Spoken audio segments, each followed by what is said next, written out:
Hello, my name is Keith Nolan. I'm a cadet private. My topic is the military. How many of you think that you might like to join the military? Yep, I see all of you. I feel the same way. Growing up, I always wanted to join. I loved reading history about the military, about different wars.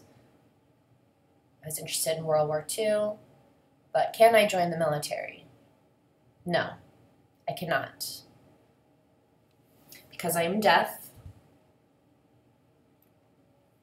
but it didn't matter to me. In my heart, I always knew that this is what I wanted to do. For example, when I was in high school, I graduated 3 months before 9/11, I went to a recruitment office.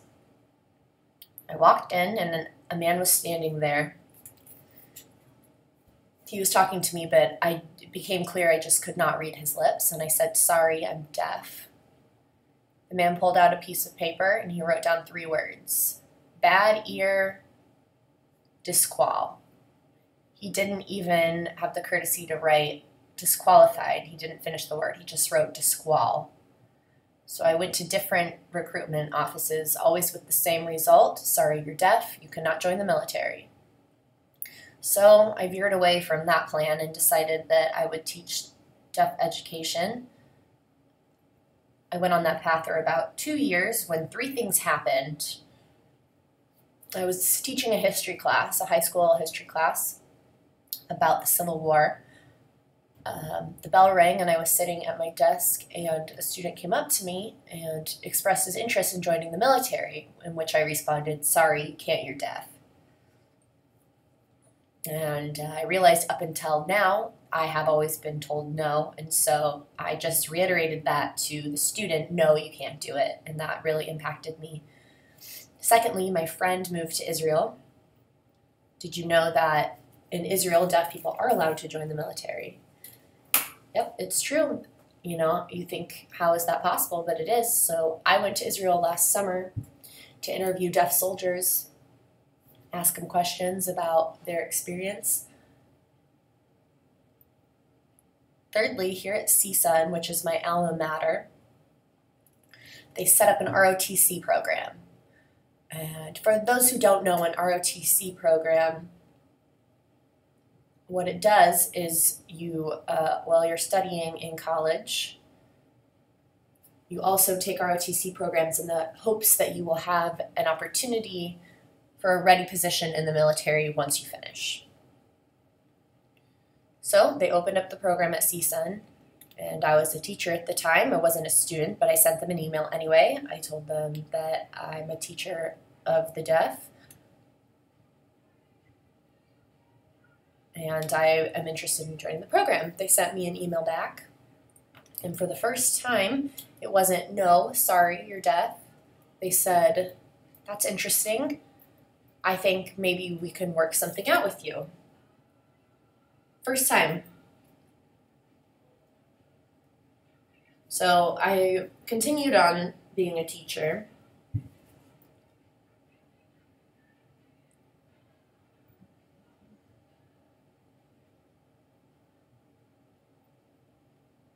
But as a teacher, I decided to write my paper on being deaf in the military, since all my life this is something I've been interested in, and here are some of my findings here in America.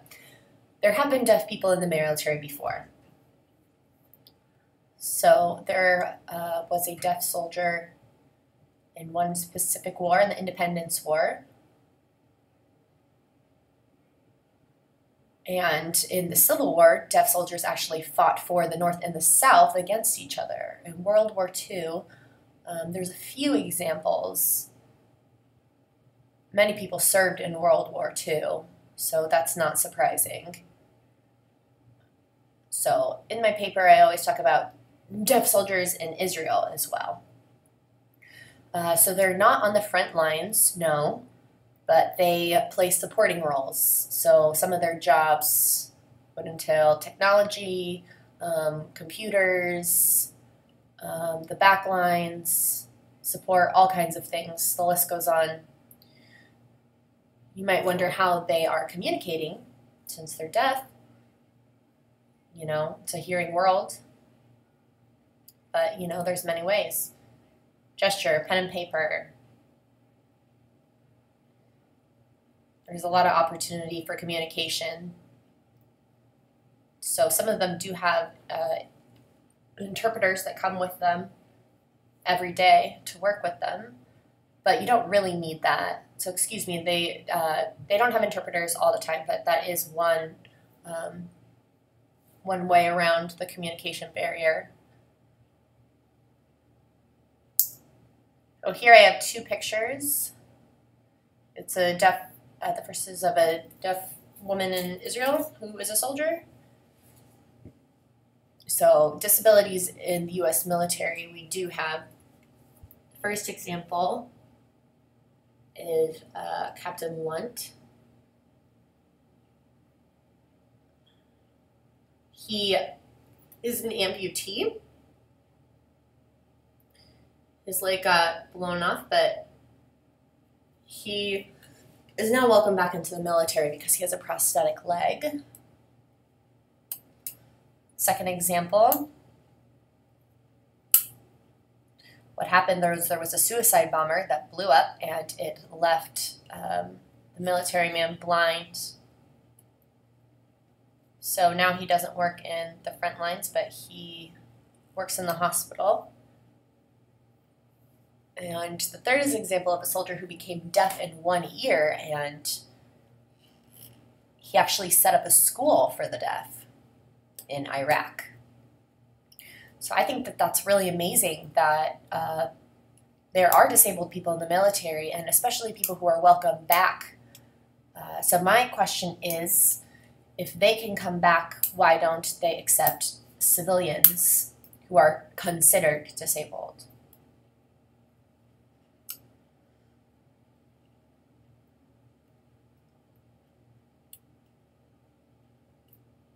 So there's a lot of things that you can do in the military as a deaf soldier.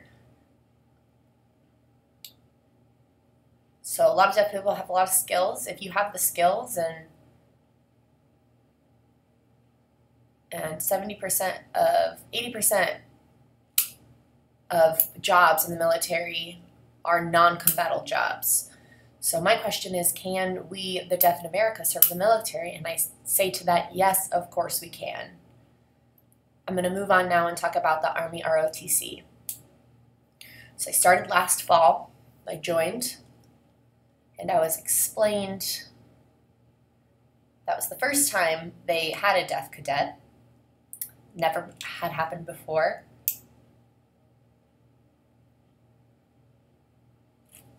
And, you know, they had a lot of questions if I would be able to do all the things because they've never had a deaf person before, and so they were a little anxious about it. But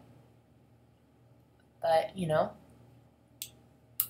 it was a whole new world for me as well, being in the military world, so I couldn't answer all of their questions either. But I started improving slowly by slowly, communicating with everyone.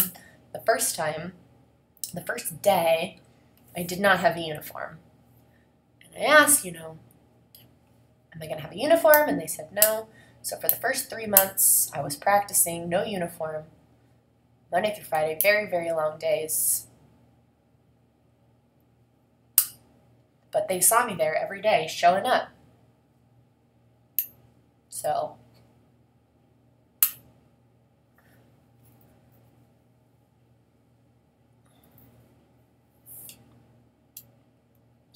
all week on Friday, I came to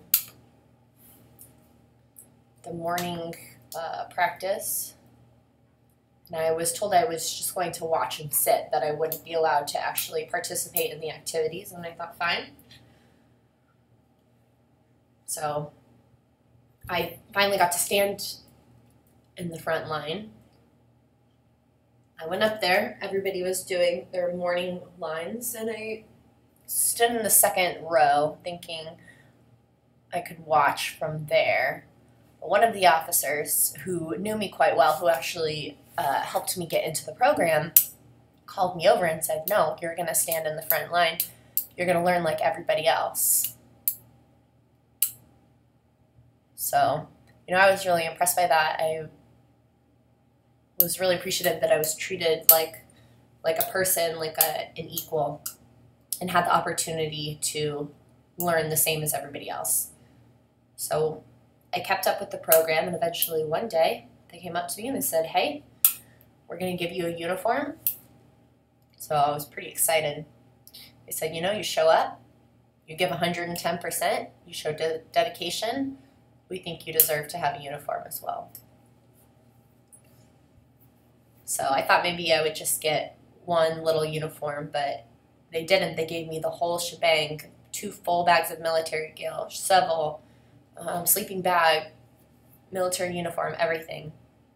So every morning when I put on my military uniform, I feel very privileged to be able to do that.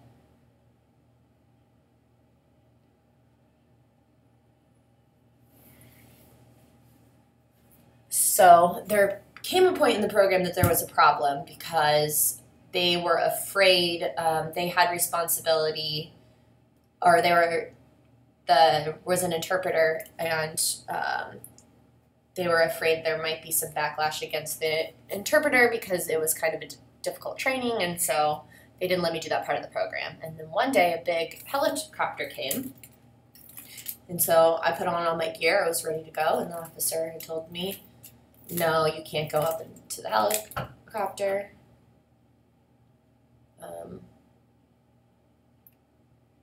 So I stood in the back, I had all my stuff, I was watching the helicopter. And at the last minute, they said, go on, get up on the helicopter. So I ran as fast as I could. I was really pumped about that.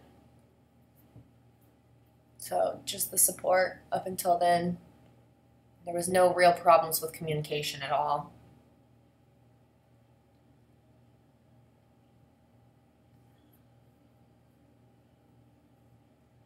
So here I am.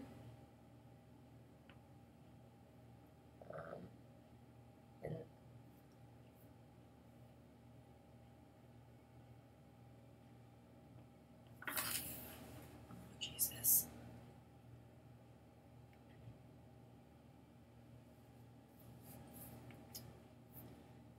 So this is more like a family. I started considering these people in the military my brothers and sisters, for sure. Oh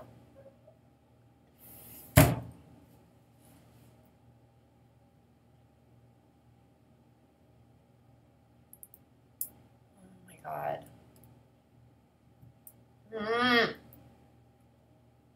So it's hard to find.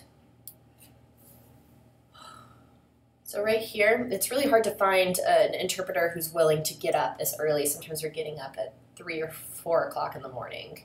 So here's an interpreter with me. So here are some people in my battalion. This is Lieutenant. This is his sign name. And he's a higher ranking military official in my class.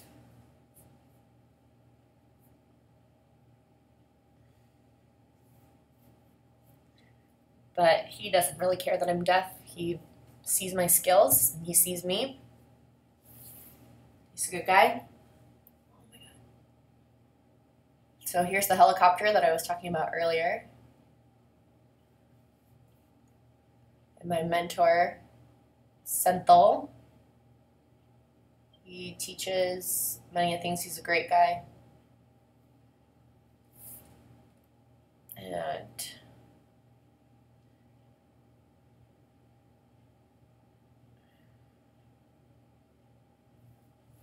so here's the things. I was a part of this program where I completed everything, and that's why I have this gold medal. So I completed. They had army shooting, artillery, running, everything.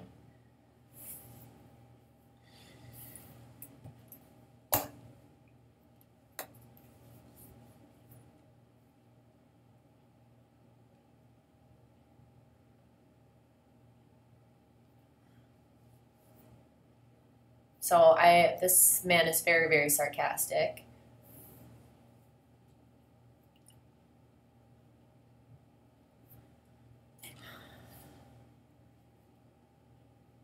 So this is a top. He has a scar right here, and that's why I give him this sign name.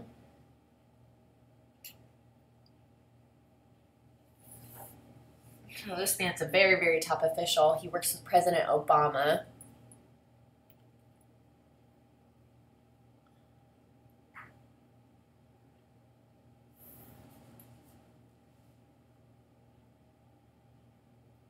So I actually got to meet him, and I was with my interpreter, and she signed to him, or told him, "Nice to meet you." And I think he got a little bit confused because he looked at her and said, "Nice to meet you too." I think he was a little confused by the situation. So to this day, I don't really know if he knew I was deaf or not.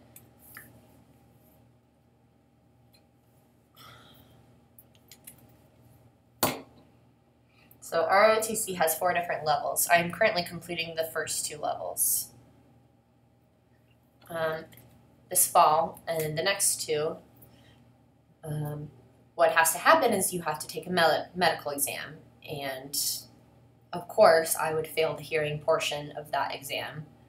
So they told me if you want to continue on to step 3, you can't do PT, you can't do any of the activities, you can't practice with us, you'd have to give the uniform back. You can sit in the classes, take all the classes, but that's really all that you can do. And that really hit me. So my officer, they felt the same way I did. They didn't think it was fair either. And they had a meeting with a higher up and explained the situation, said that he's one of the top guys in the class. He performs well on tests. He can do all the drills. But they pretty much said this is procedure and that's it. So my officers tried really hard to find a way, and they found out that there's a deaf cadet